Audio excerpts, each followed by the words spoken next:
Welcome back. In this lecture, we're moving to the 18th century, the 1700s, and we will outline social, economic, and military events that together created the environment for the independence movement from England. The central argument, my thesis, is that we cannot understand the American Revolution by simply looking at the tax revolts of the 1760s and the 1770s.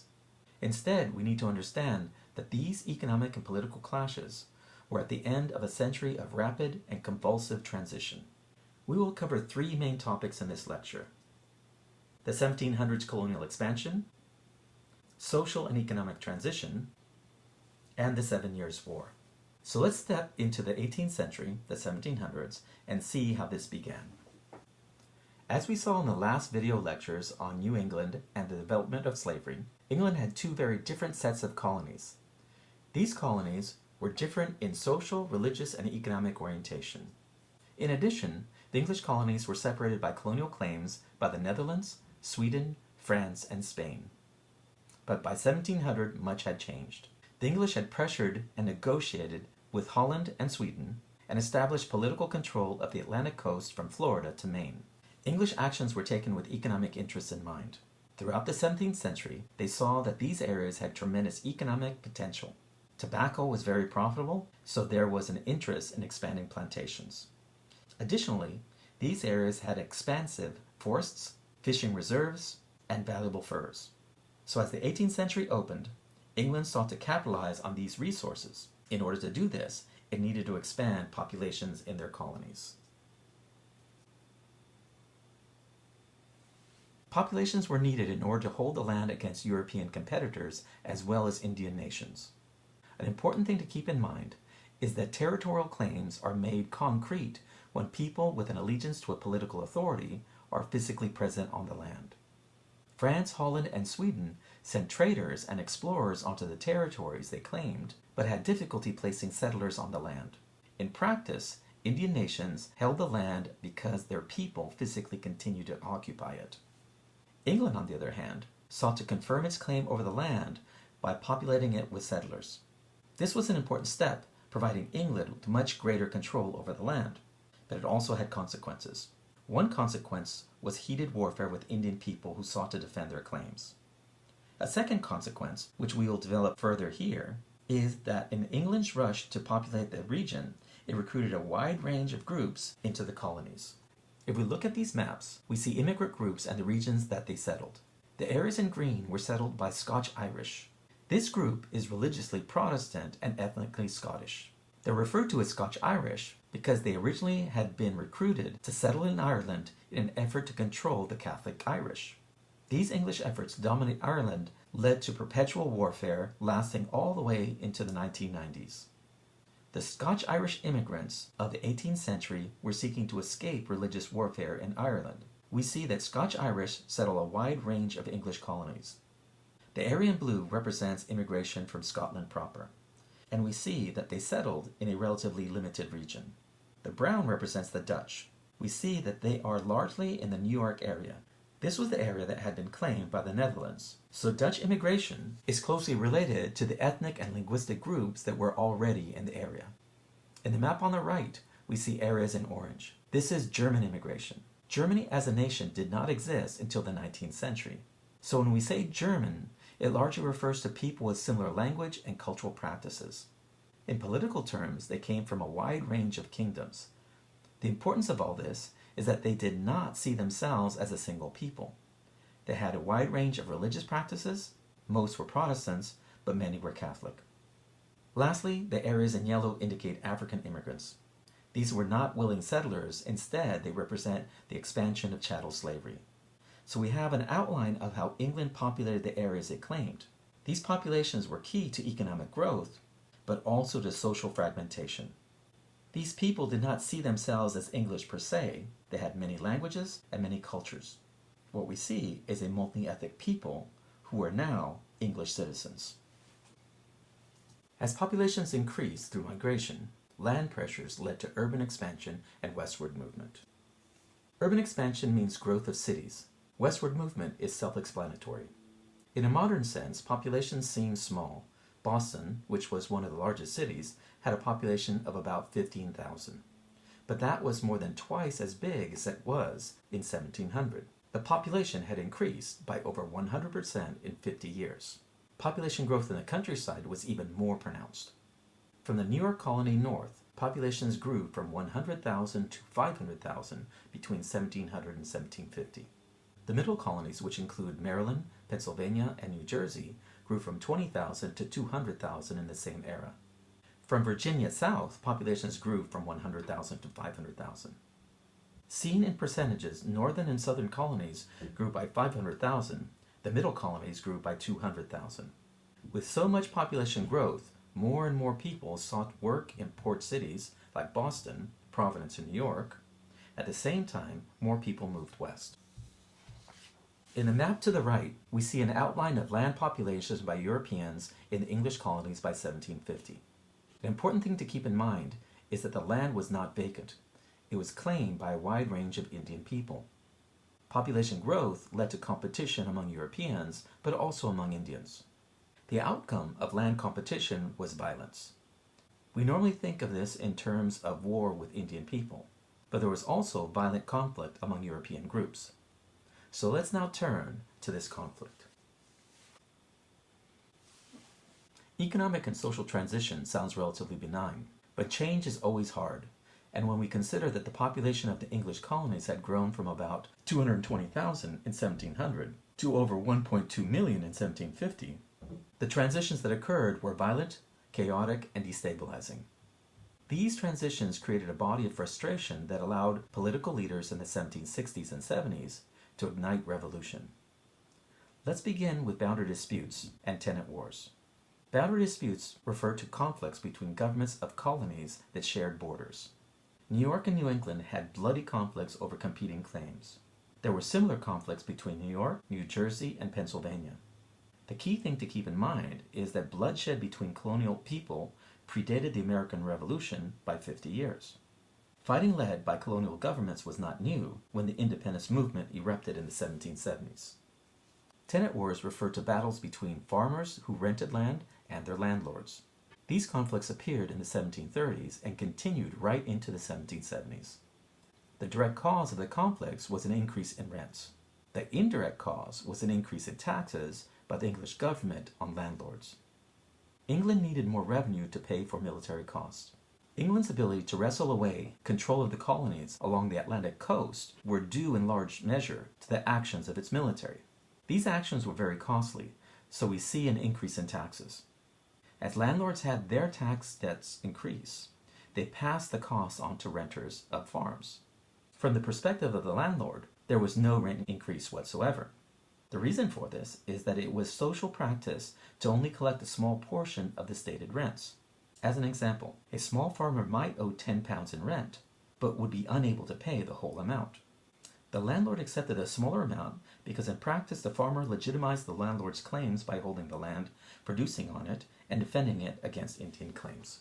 But while the landlord felt that they were not raising rents, small farmers felt that their rents increased by 2 or 3 times. While they knew that they paid less than the official rent, they were unable to find money for the new payments that were demanded.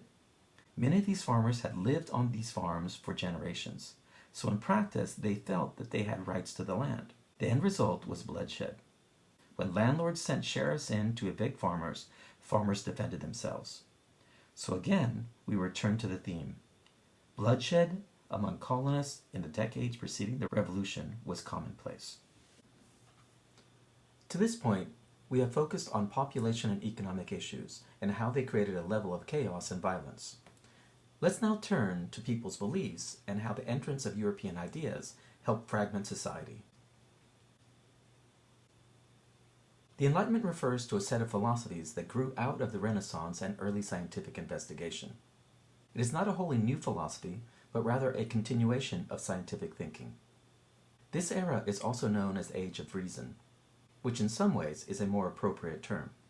This philosophy argued that God created humans with one overwhelming gift, the ability to think for themselves.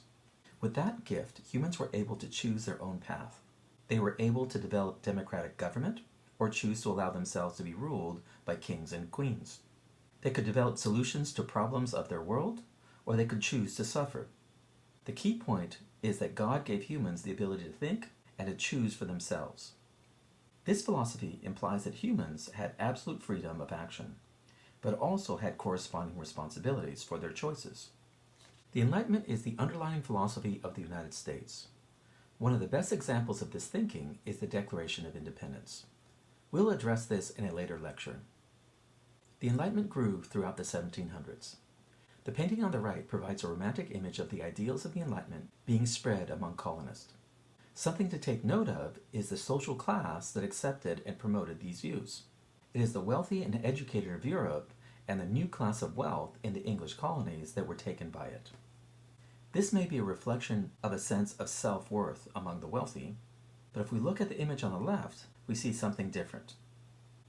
It is an image of man as creator. Notice the tools of mathematics. This perspective opens the door to fears that many had about the Enlightenment. So let's now turn to those who fought these new ideas. The First Great Awakening, which ran from 1730 to 1760, refers to a conservative religious movement that sought to reawaken people's spiritual connections. The portrait on the left is of Jonathan Edwards, one of the principal leaders of the movement. In the painting on the right, he is preaching at a revival. In contrast to the Enlightenment, this painting shows that the movement was strongest among working class people, especially small farmers. So we have a clash of philosophies, but also of classes. Edwards believed that the Puritan covenant had been broken, and God was punishing society. There were many signs that pointed to this. Among them was social chaos and bloodshed that seemed to be all around. But something even more disturbing was increased mortality rates.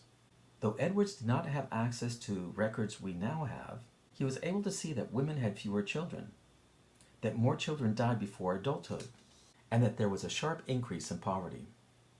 Modern studies of this era show that mortality rates had risen from approximately 20% in the 1680s to over 65% in the 1740s.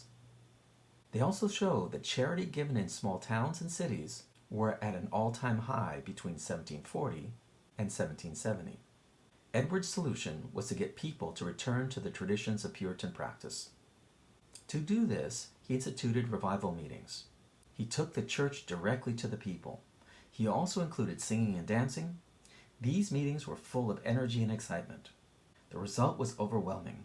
Revival spread and congregations grew. But there was an unintended consequence. Many who attended sought to open their own congregations, but most who did this were semi-literate at best. The result was that they only had limited understanding of the Bible. In turn, their sermons often misinterpreted the Bible, at least in Puritan eyes. So where the Great Awakening was a conservative movement seeking to bring people back to the old traditions, in practice, religious teaching spiraled in many directions. Things became increasingly uncontrollable. So 30 years after it began, there was an organized movement to stop it.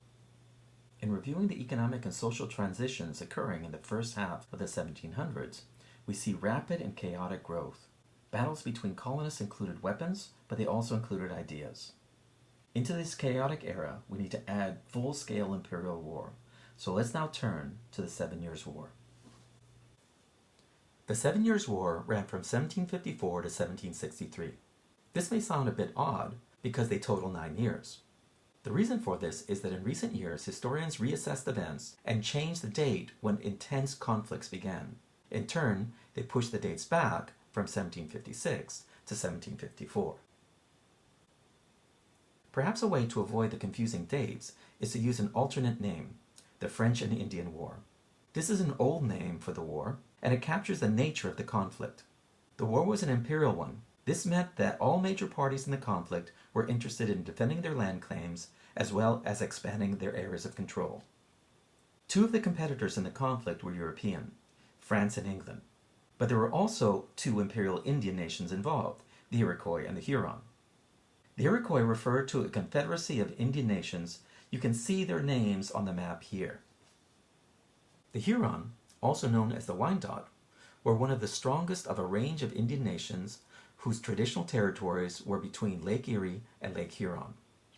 All nations involved, both European and Indian, had historical conflicts with each other that had intensified when European traders expanded markets for beaver, otter, and deer furs from the Great Lakes region. It is important to note that Indians had historical wars with each other, so in this sense, Europeans did not start Indian wars. Nevertheless, the market in Europe for goods from Indian lands intensified Indian conflicts. For the purposes of this lecture, we need to look at how the war is related to the American Revolution. To address this, we need to start with the economic impact on the colonies. There are two types of effects that are important to address here. The first effect occurred during the war and had a positive impact on merchants. Merchants, especially those of the northern colonies, profited because England looked to them to provide a wide range of war supplies. War created an economic boom and profits soared. The second economic effect is related to land-hungry farmers, but this effect would only occur if the British won the war. England recruited an American army from the ranks of small farmers, mostly from northern colonies, by promising to pay them 80 acres of land at the conclusion of the war. Small farmers saw a great opportunity to become owners instead of renters of land. This brings us to our third point, the aftermath of the war. The first thing to know is that England won. In the maps on the screen, we see changes in colonial claims. In 1754, France claimed an extremely rich region along the St. Lawrence River, to the Great Lakes, and through the heartland of what is today the United States. At the conclusion of the war, France abandoned North America, with the exception of Haiti, but before doing so, they transferred authority of Louisiana to the Spanish. This region runs along the Mississippi River to what today is much of the northwest of the United States. The French did this in order to keep England from dominating North America. The French loss in the war is very important in the outbreak of the American independence movement. Once the French were no longer a threat, England could refocus its energies on profiting from their colonies. But beyond profiting, England had run up huge governmental debt in the conduct of the war. To pay its debts, it increased taxes, most of which fell on the merchant and landowning class. Taxes had been a source of frustration going back to the beginning of the century, but they were especially painful after the 7 Years' War because the colonies, especially in the North, were in an economic recession. The prime reason for recession was that the war ended and Britain stopped buying war supplies from merchants. A second important effect of English victory is related to frustration among small farmers. As noted earlier, small farmers had been recruited into the 7 Years' War with the promise of land ownership. After the war, they sought payment. England did fulfill their promise, at least in their mind. They gave veterans of war 8 acres of land, but most of the land given was in the area south of where most of the soldiers came from. From the veterans' perspective, England owed them land directly adjacent to the regions their families had historically occupied. The problem was that meant encroaching on Iroquois land. The British government was not willing to allow settlers onto this land because they did not want warfare with an extremely powerful Indian nation. When American veterans decided to take land on their own, English forces removed them. So we have veterans from the 7 Years' War extremely upset with English government. At the same time, we have merchants extremely frustrated to increase taxes. All this is at a time of economic recession. If we mix these intense frustrations with the chaos that developed throughout the century, we have a powder keg waiting to ignite. This was to occur in short order. The end result being the American Revolution and an independent nation, the United States of America. Okay, so let's conclude our lecture here. We'll see you in class.